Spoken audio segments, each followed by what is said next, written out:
Kemarin Intan ngebahas suku Xiongnu karena baru kemarin, jadi ingetannya teman-teman mumpung masih fresh ini, makanya Intan lanjutin ya.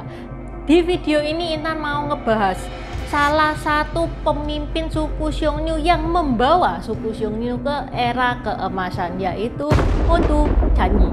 Tajani hao, nama aku Intan, selamat datang di channel aku, Dynasty. Sebelumnya Intan mau membacakan pesan dari PayPal yang masuk dari Ruli Sutayadi. Ini PayPalnya agak lama ya, 11 Februari.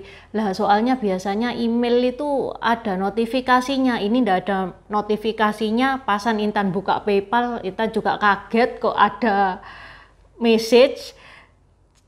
Tulisannya channel supporting. Makasih buat teman-teman yang mau mendukung channel ini seperti Pak Ruli Sutayadi ini tadi. Teman-teman bisa mendukung via PayPal atau Saweria yang linknya ada di bawah. Kalau teman-teman ada message, ntar Intan bacakan di video berikutnya. Okay, let's start! Buat teman-teman yang nggak tahu suku Xiongnu itu suku yang ngegangguin Tiongkok sejak dinasti Zhou. Jadi ngegangguinnya sudah ribuan tahun dan pernah sampai jadi ancaman terbesarnya Tiongkok. Intan pernah bahas, baru kemarin Intan bahas detailnya suku Xiongnu. Kalau teman-teman belum nonton, ini ya linknya di deskripsi juga sudah Intan taruh. Nah, puncaknya suku Xiongnu, era keemasannya suku Xiongnu berada di tangannya Motu Chanyi. Saat Xiongnu dipimpin oleh Motu Chanyi. Motu Chanyi itu kayak Genghis Khan-nya Mongolia. Dia mempersatukan semua suku pengembara dan bergabung menjadi suku Xiongnu. Ini sekarang tak ceritakan si Motu Chanyi.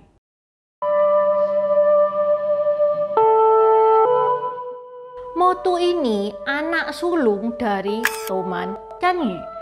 Chanyi itu kayak leader dari suku Xiongnu, bagaikan kaisar di Tiongkok, bagaikan Khan di Mongolia. Karena anak sulung, tentu saja dia adalah putra mahkota.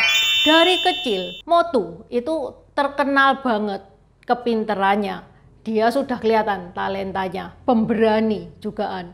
Pada suatu hari, istrinya Toman itu melahirkan seorang putra. Yang mana Toman itu kepengin anak dari istri kesayangannya itulah yang menjadi Chanyi. Terus Toman itu ngakalin dengan memberikan Motu ke suku Yuezhi sebagai sandera. Ini umum banget di zaman itu ya.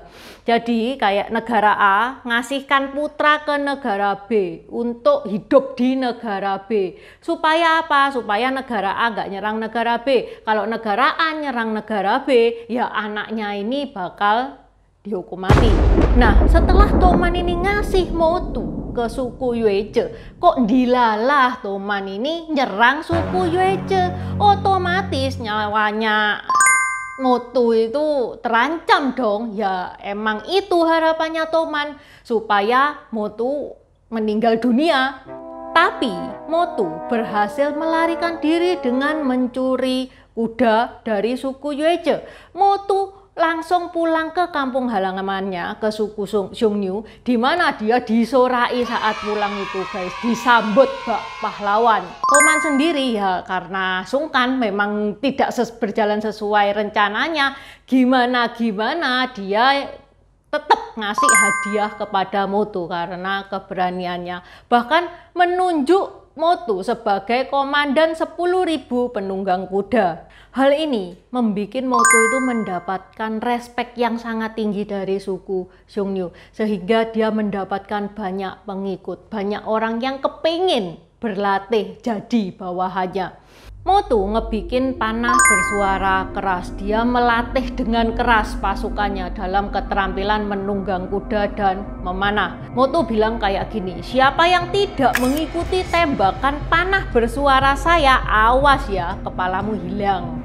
Pertama-tama Motu itu membidik burung dan binatang buruan. Ini masih tergolong wajar ya guys ya. Jika ada yang tidak membidik target yang sama dengan panah bersuaranya Motu, Motu akan membunuh mereka. Itu yang pertama. Yang kedua, kuda kesayangan. Kuda kesayangannya Motu itu disuruh membidik. Barang siapa yang ragu, ya sudah kepalanya hilang. Yang ketiga ini yang nemen ini guys, istri kesayangannya Motu guys, itu disuruh membidik. Siapa yang ragu-ragu itu kan kelihatan ya dari gelagatnya, ya sudah tewas juga. Sehingga setelah 3 kali ujian seperti itu, Motu itu sangat yakin sisa-sisa pengikutnya adalah pengikut yang sangat setia sama dia. Setelah benar-benar yakin sama kesetiaan anak buahnya yang tersisa, Motu memiliki rencana besar. Motu mengajak Toman ini berburu, Toman ayahnya. Kemudian seperti latihan-latihan sebelumnya, Motu memanah Toman dan diikuti sama orang-orangnya Motu, sehingga Toman itu kehilangan nyawa karena dihujani dengan anak panah. Setelah Toman meninggal, Motu menggantikan Toman menjadi Chan Yu. Dia memproklamasikan dirinya sendiri sebagai leader di suku Xiongnu. Setelah naik menjadi Chan Yu nih, Motu itu mulai menyingkirkan mereka-mereka yang dianggap menghalangi tahtanya. Seperti siapa? Saudara tirinya, ibu tirinya, pejabat-pejabat Xiongnu yang tidak mendukung pemerintahannya, sudah tewas semua.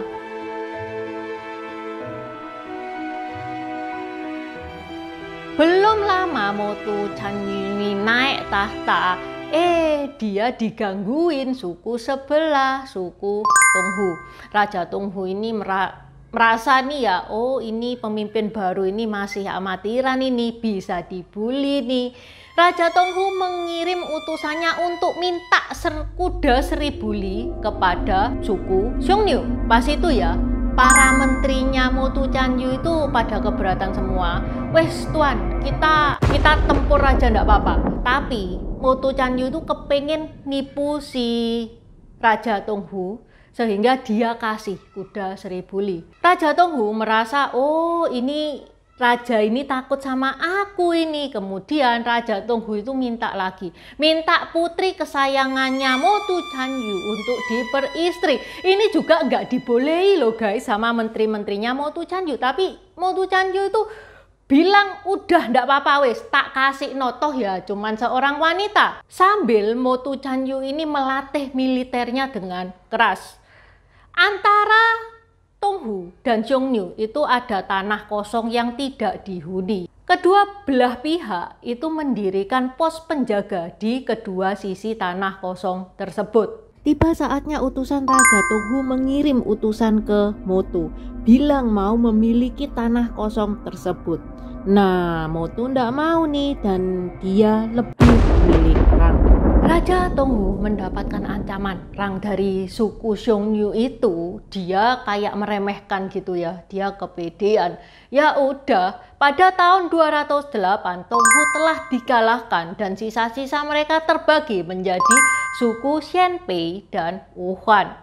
Motu kemudian melanjutkan kampanye militernya ke Tingling dan suku-suku lain di utara. Pada tahun 203 sebelum Masehi, Motu menyerang suku Yuezhi. Setelah penaklukan ini, semua pengembara akhirnya tunduk kepada Motu Chan Yu. Kemenangan-kemenangan yang diperoleh ini ngebikin suku Xiongnu itu bisa mengendalikan rute perdagangan penting dan mensuplai suku Xiongnu dengan pendapatan yang besar.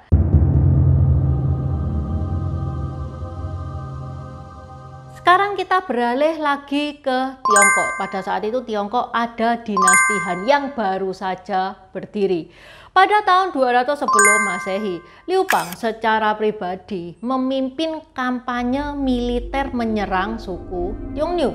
Motu pura-pura kalah guys, sehingga Liu Bang yang pada waktu itu kaisarnya dinasti Han ya, dia itu kepedean. Wes, aku aja yang ngejar dia, pakai kavaleri seadanya yang ringan-ringan, jangan yang elit-elit. Ternyata Liu Bang sama kavaleri ringannya itu guys, di Gunung Paiteng itu sudah dilayani sama Motu dengan 400.000 kavaleri elit. Sudah kalah jumlah, terus kalah skill pula. Liu Bang itu kayak dikepung selama 7 hari 7 malam, yang mana tentara dinasti Han itu mau suplai makanan itu tidak bisa karena pengepungannya itu di selatan, utara, barat, timur itu ada semua. Atas saran menterinya, Liu Bang akhirnya mengirim utusan untuk membuat perjanjian damai kepada Motu Chanyu.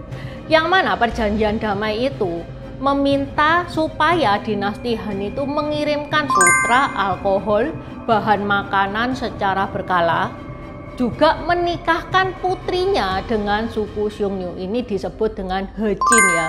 Tapi Liu Bang ini cerdas guys. Itu dia ngambilin wanita biasa, dia dandanin sebagai putri, terus dia akui sebagai putrinya yang dikasihkan ke suku Xiongnu itu. Motu Chanyu ini guys, dia itu berani banget. Berani itu dalam tanda kutip, bahasa Jawanya tuh nelamak gitu ya. Sudah dikasih putri, dia ngirim surat kepada Lu Zhi, permaisuri dari Liu Bang, dan merayu si Lu Zhi itu. Sampai Lu Zhi itu marah banget, dia merasa kayak harga dirinya terhina gitu ya. Dan memimpin, pokoknya itu serang gitu, suku Xiongnu serang. Tapi hal itu dicegah sama menterinya, dia adem-ademin. Nyonya, kalau Nyonya nyerang sekarang ya pasti kalah Nyonya. Gini loh Nyonya, ini kan cuman surat. Ya udah, kita balas dengan surat juga. Teman-teman mau tahu isi balasan suratnya kayak gimana? Intan bacakan ya. Tuanku tidak melupakan tanah kami dan menulis surat kepada kami takut. Saya mundur untuk menjaga diri, saya sudah tua dan lemah, saya kehilangan rambut dan gigi, dan saya berjuang untuk menjaga keseimbangan saat bergerak. Yang mulia telah salah dengar, Anda seharusnya tidak menajiskan diri. Orang-orang kami tidak menyinggung perasaan Anda dan harus diampuni. Kami memiliki 2 kereta kekaisaran dan 8 ekor kuda yang bagus, yang kami persembahkan dengan hormat kepada Yang Mulia.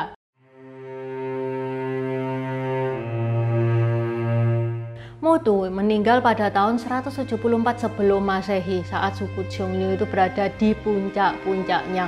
Kenapa meninggal itu tidak tertulis dalam sejarah ya, entah karena sakit, karena tua, atau maybe hukum karma, dihabisin anaknya sendiri. Setelah Motu meninggal digantikan anaknya ya, anaknya itu namanya Ciu. Ciu ini juga dapat sebutan Laosang Chanyu. Setelah dipimpin oleh Ciu ini, suku Xiongnu itu terus mengalami penurunan.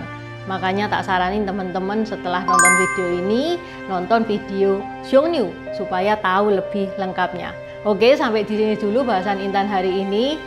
Buat teman-teman yang mau nambah-nambahin, monggo silakan tambah-tambahin di kolom komentar, dan terima kasih sudah menonton. Buat subscriber baru, selamat datang. Terima kasih sudah menonton videonya Intan sampai habis. Intan sarankan buat teman-teman yang baru bergabung untuk nonton videonya Intan tentang pergantian dari dinasti ke dinasti. Ini nih videonya.